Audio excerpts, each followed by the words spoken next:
What if you only had 3 days to spend in Lisbon, Portugal on your vacation? What are the activities and sites that you must see? Is it possible to see this city of Lisbon in just 3 days? And what overhyped tourist traps can be skipped and avoided? We get these questions more and more frequently. So in this week's video, we decided to create an ultimate itinerary with our top highlights in Lisbon. Yes, make sure you watch to the end because we're going to be telling you what you can avoid, what you can skip to make the best use of your time. All right. Let's go.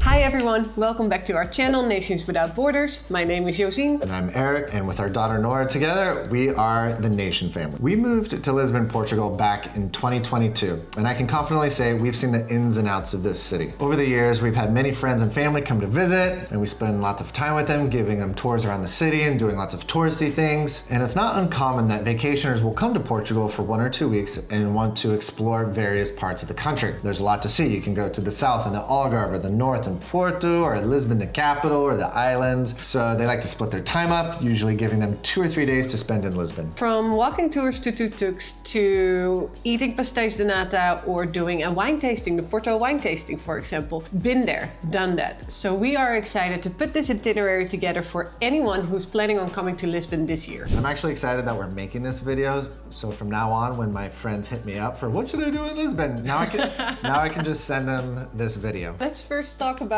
which neighborhoods should you stay in, because there's a lot going on in this city. We created a map, which you probably see right now, which highlights the area of where we think is best for you to stay.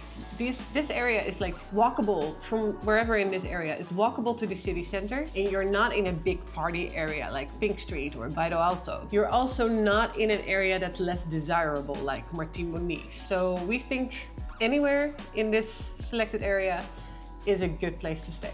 There's actually a really cool website for a resource online. It's called hoodpicker.com, and it allows you to filter neighborhoods in Lisbon based on your preferences. So for example, a less noisy area, a neighborhood near lots of green parks, or a neighborhood with public transport, a neighborhood closer to the central area. So there's a long list of filters, and it's really cool because then you can filter down to the neighborhoods that meet your preferences. Granted, this resource is more meant for people who are thinking about moving here. So in general, for a 2 or 3 day stay, we do recommend staying in the outlined area that we mentioned before, just so you're close to everything and you're not spending lots of money on Bolts or Ubers trying to get to everywhere. So before we jump into the itinerary, let's talk about accommodations, because you can go the hotel route versus the Airbnb route. Now, if you're only in Lisbon for 2 or 3 days, it's probably easier and maybe even more affordable to go the hotel route because Airbnb prices are just super inflated with how popular the city is getting. So for convenience and affordability, I think we would go the hotel route if we were only visiting, but there are some really cool Airbnbs. So if you have the budget, obviously go wild. Yeah, that also has an influence on your breakfast opportunities. If you book a hotel including breakfast, for example, or an Airbnb that doesn't include a breakfast. So up to you, choose what fits you best. Yeah, since you will have a tight timeline for your itinerary each day, if you're trying to do all the things, if you want to be super efficient, then breakfast at your hotel could help. But of course, Lisbon is a full metropolitan city, very international, so it's a foodie city. There's so many delicious restaurants. And so if you are the type of person who wants to go out for a meal for every meal of the day, then you will have unlimited amazing options. Yeah. Speaking of food, let's start with day one of our itinerary. We start with breakfast, of course. We recommend going to Deer Breakfast. That's the name of the restaurant. It has multiple locations in the city, and it is one of our favorites. Just delicious. They have good, healthy food. Mm-hmm. All right, so after you finish up breakfast on day one of your itinerary, after that, we recommend hopping on a train or taking a Bolt or an Uber over to Belem. Belem is a neighborhood in the city, but over there you have lots of sights to see. You have the Belem Tower, a bunch of different museums, specifically one called Jerónimos, and it's surrounded by some other ones. So if you're a history buff and you like the culture and you want to check that out, go to the museums. And then right next to that, there's a place called Pastéis de Belem for the famous pastel de nata custard tarts. They claim to have the original recipe, one of the oldest restaurants that serve these delectable treats. So make sure you go there and get the original pastéis de nata. Yeah, to correct you for a little bit there, Geronimo's is the monastery, and inside the monastery there's the archaeological museum. So you can go into the monastery and have a museum there. And part of the pastéis de Belem, they originated there because people from the monastery moved into this bakery next door and started making pastéis de nata. But over there, they're only allowed to call it pastéis de Belem. Pastéis de nata is anywhere else. Pro tip, if you do come here, you might be able to hire Josine for your tour guide. She's pretty affordable, but it depends on her capacity.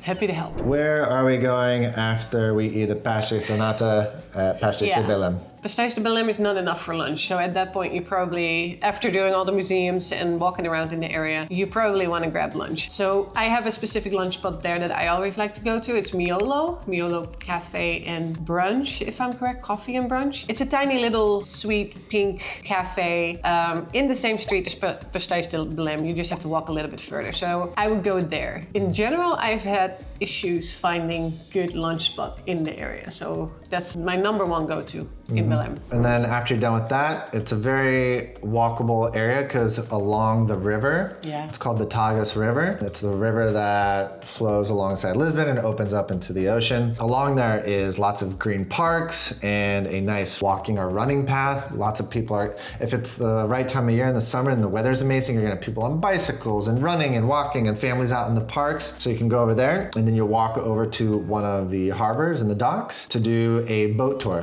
Which you had reserved, of course. Yeah. You booked this ahead of time. Ahead of time, because in the summertime it especially gets busy, so there are a variety of different boat tours to choose from. We usually just go on Airbnb experiences and you pick one with lots of amazing reviews and stars. If you DM us, we'll give you to the one that we usually book that has some pretty awesome captains that do a great job of storytelling and giving you a history. So doing the boat tour is one of our favorite things to do when we have guests come to the city, because you can do it from 2 to 4 hours and you get a different view of the city on the water, especially if it's amazing weather out. They give you like an explanation of the history as you're sailing along the city, and you can do like a sailboat, you can do a yacht, you can do a catamaran, which is our favorite to do. A catamaran was fun with the kids because they were laying on the nets in front and they were like watching.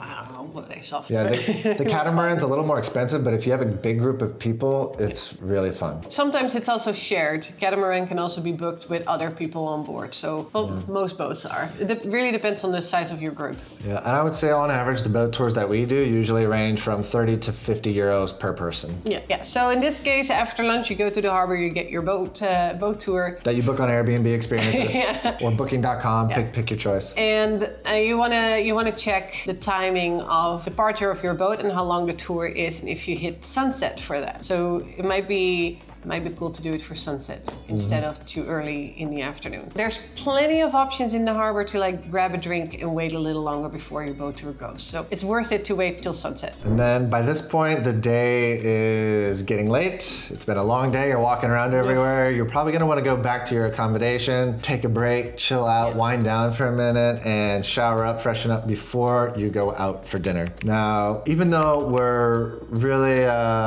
we want to make dinner recommendations for restaurants because there are so many restaurants, we're not going to prescribe restaurant choices for you because you can just go online, pick your flavor of that day, whatever you're in the mood for, find any restaurant with lots of reviews over 4.5 stars, and you'll have tons of options. This city has Peruvian food, Italian, traditional Portuguese, Mexican, like whatever you want, it's there. So yeah, that is day one. End of day one. Now let's go to day 2. All right, day number 2. And on day number 2 for breakfast, another cafe you could try would be called Brexe or Thank You Mama. Those are 2 excellent choices to go for breakfast or your hotel if you're trying to save time.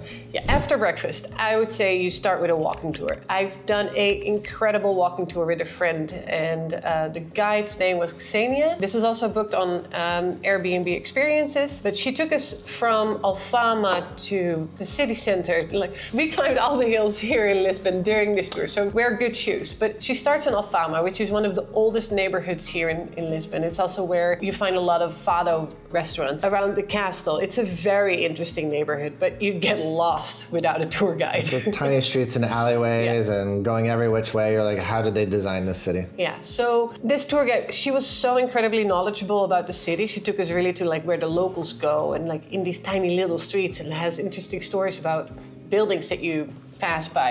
It was really fun to do. And she took us from one side of the city all the way to the other side of the city by going through different miradouros where you had like these lookout points in the city. You really feel like you get to know the city by doing this tour. So I'll share a link in the description below to make sure that you find the right tour when you're going to Lisbon. And these walking tours, they can last anywhere from 4 to 8 hours, so just make sure you prepare with water, snacks. Obviously, you'll stop along the way, but wear good shoes. Yeah. So after the walking tour ends, which if you do the one that Josine recommends, it's going to end by Mirador, aka in English, a lookout point called Santa Catarina. And next to Santa Catarina is a restaurant called Nubai. Pretty amazing restaurant. It's cash only, so make sure you have cash. There is an ATM close by because they get this all the time, but it's a really popular lookout point. You have an amazing view over the city, bridge. So if you're hungry by that point and you need food now, then chill at the lookout point and go to Nubai for some snacks or lunch. Or an alternative option is this lookout point is really popular for sunset. Lots of locals go there. Tourists, locals, whatever. There's skateboarders, there's live performers playing music. So it also makes a really good sunset spot. So if you want to save the lookout point for sunset, another option is to go to a really cool place called LX Factory. That's kind of more closer to the base of the bridge. And it's just this really cool like row of industrial warehouse buildings. And there's lots of cool shops and restaurants and just a cool place to hang out and go get some drinks or lunch. So you could do either or.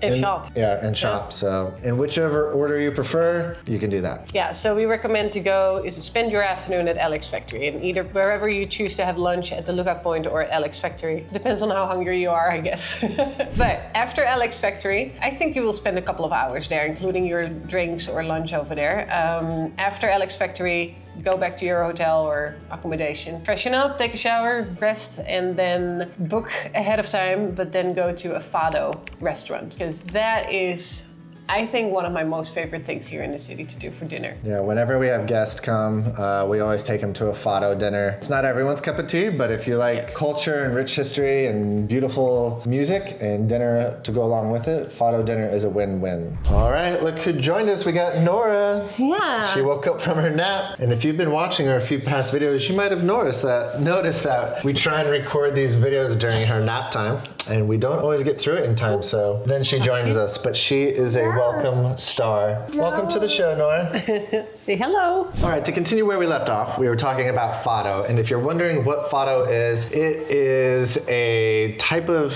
Portuguese music that is very rich in history and culture, but that deserves its own video. So for now, I'll just tell you that it is very melancholy, kind of sad, usually about love and heartbreak, but it's very beautiful music. It usually involves one or two singers, actually one singer, and then usually a guitar player and like a traditional Portuguese guitar. It might be a mandolin, I forget, but yeah. So anyways, very beautiful music. Make sure you schedule a Fado dinner and book those reservations usually at least a week in advance. On to day 3. All right, so now we are on day 3 of your itinerary in Lisbon, Portugal. And today it starts off with a pretty amazing adventure over to Sintra, a small city about, a 30-minute drive from Lisbon. And it's the city of beautiful castles. There is 3, I think, main castles that tourists usually go to. But yeah, make sure you have a nice and hearty breakfast because you're going to be doing lots of walking today, exploring these castles. You can visit Sintra on your own. You don't have to book a tour, but if you want to know more about these castles and make the most use of your time, we do recommend booking a tour. You'll have a knowledgeable tour guide next to you, and that's worth something, for sure. And then if you don't have a rental car or you don't want to take public transportation or the bus, the tour guide will pick you up and take you there. Yeah. Also, part of this itinerary for day 3 is that you visit Cabo de Roca, which is on the other side of Sintra, which is even further away. So there's plenty of tours that do Sintra and Cabo de Roca, which is the most western point in all of Europe. It's very common to do Sintra and Cabo de Roca in one day. Cabo de Roca is the westernmost point in Europe, so it's pretty cool to visit. It's just, you know, check it off the bucket list, one of those things that's cool. There is a bar restaurant there, nothing fancy, but you can get some snacks, some drinks, a souvenir shop, and just go enjoy the amazing view with the huge cliff sides along the ocean. Thank you, Nora. All right, so after Cabo de Roca, you're probably gonna be that time of day where you're hungry after all the touring and walking around with the beautiful Sintra castles. After that, you can drive, or whatever your transportation method is, go over to Cascais Beach. That will be on your way back to Lisbon. You can take the scenic route along the coast. It's very beautiful, lush, and green. There is a restaurant called Polo 1912. 1921. 1921, Yeah. My bad. It's a very delicious restaurant, or if you just want to wait till you get to Cascais and have lunch there, you can get lunch at the House of Wonders. Yes. Very delicious cafe lunch spot owned by a Dutch woman. Yep, very cute. It's very cool. And Cascais is, I guess you could say, like the posh area of Lisbon. The real estate is much more expensive there, and it's a very beautiful side of town, and they have some amazing beaches. So if you have the energy after doing all that touring around the castles, go chill at the beach for a couple hours on the way home, walk around a little bit. And then from there, if you're not with your guide as a transportation, you can take the train all the way from Cascais all the way back to Lisbon. Yeah, if you feel like a beach day, chilling out is not for you, but you want to take a surf lesson, you can take the train to Carcavelos. You can surf there. It's a surfable beach. That's just an extra to your itinerary if you haven't had enough exercise yet. And just to be clear, there is surfing in Cascais beaches and Carcavelos, but Carcavelos is nice. It's a wide open beach break, and there's multiple businesses there offering surf lessons and surfboard rentals. So that's, if I'm going surfing in Lisbon, that's usually where I will go, is Carcavelos, if I don't feel like driving all the way across the bridge to Costa de Caparica. All right, so that is bringing us to close to the end of day 3. Whether you took the train from Cascais back to the city center of Lisbon to your accommodation, or a Uber, or your guide, now, just pick one of the amazing, delicious restaurants. Another cool site to go see, it's more of like a food site, and it's called Time Out Market.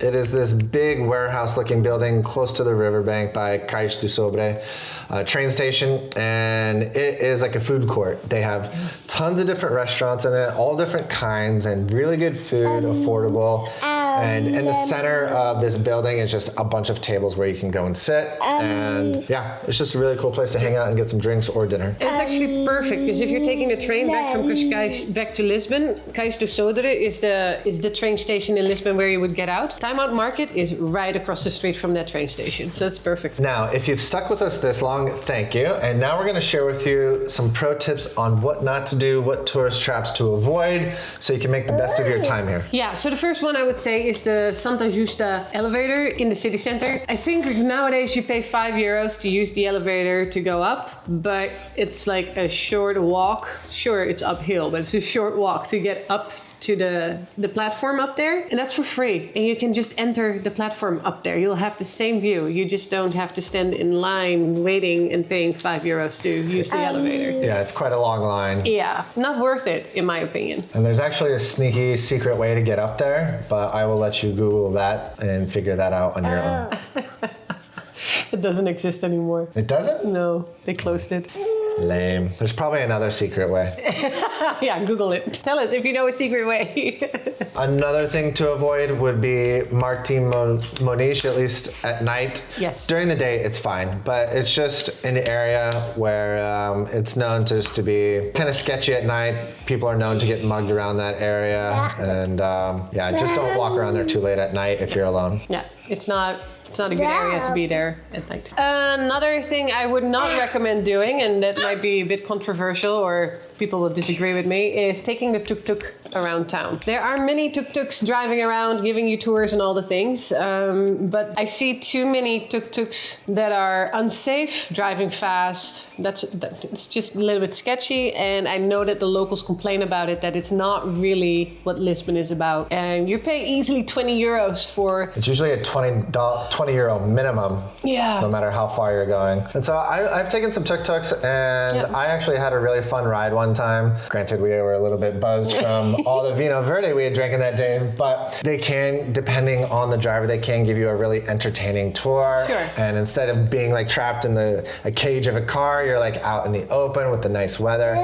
But you don't have to climb the hills, sure. But yeah, they're a little more expensive, and you kind of got to get lucky with a good driver. So up to you if you want to take that risk. All right, and for all you parents out there coming to Lisbon with your kids, your young ones, toddlers, or babies, we've got some pro tips for you on touring the city.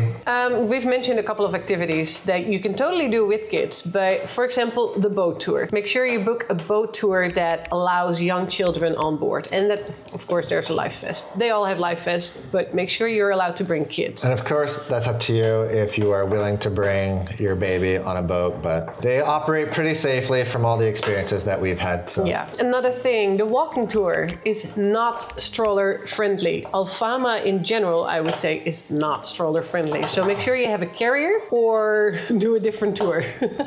Yeah, there's lots of stairs, lots of steep hills, lots of big cobblestone. Lots of roads without a sidewalk. Potholes, busy traffic. So if you're doing a walking tour, check with your tour guide or just bring the carrier. That'll be preference. Activities to do with children if you don't feel like the boat tour or the walking tour. You can easily replace it with, for example, a day or an afternoon in the park. Jardim da Estrela is one of our favorite parks here in the city. It has a huge playground, and right next to it there's a kiosk, and that means that you can just sit there, have your coffee while you're having a view on the playground, and your kids can play freely. Yeah, kiosk culture is almost a thing of in itself as Lisbon. There's kiosks all over, and usually they're at these parks, and the adults will go there and congregate and get some snacks or some cervejas like around the kiosk, and the children are playing on the playground. It's quite a nice vibe and super chill, so definitely recommend that. Besides that, there's also an aquarium, also good for rainy days. If you get unlucky and you get yourself caught in a rainy day, you can go to the aquarium. Pro tip for the aquarium, book your tickets online so you don't have to stand in line at the desk at the entrance. I've seen pretty long lines, and I've seen online people recommending this to each other, like book your tickets online so you don't have to wait. Yeah, we went with Josine's family and her two nieces and nephew, and they had a blast. Like, it was so good. It's a really well done aquarium. Yeah. Another activity, if your kids have lots of energy and they need to get it out, obviously take them to the beach. The beaches are, and I would say Portuguese culture in general is super friendly and accommodating towards kids and babies, whether that's you're in the line at a grocery store and you get priority, or at the airport or whatever. The priority is usually given to mothers that are, whether they're expecting or have a baby or toddlers. So that is really nice. There is a cool place called Kidzania, and it's like an indoor theme park where kids can go there and play in the park, and they get to like dress up and act as like certain adult characters, like if they want to be a fireman and operate a fire truck or like stuff like this. So just Google it, go to Kidzania, and that would also be a fun day activity if your kids just need to get out some energy or if it's rainy. I think that sums it up with like our recommendations, what our biggest highlights in the city with or without children. But all right, and that about wraps it up for the ultimate guide to spending 3 days in Lisbon, Portugal. Whether you bring the kids or not, there is activities for everyone, from the castles in Sintra to the surrounding beaches to the food and wine and the boat tours. It's amazing. You'll have a blast and you will stay busy doing all the amazing activities. And if you have any questions about the sites that we're mentioning or the experiences that we're sharing in this video, make sure you check the description, but otherwise just put your questions in the comments and we're happy to answer all your questions there. If you found this video entertaining or useful at all, please do us a favor and like the video. Nora says also subscribe to the channel. It would definitely help us out so we can continue making videos like this for people wanting to come and experience Lisbon in Portugal. Thank you for watching, and we'll see you next week. Adios. Bye-bye. Ciao. Ciao.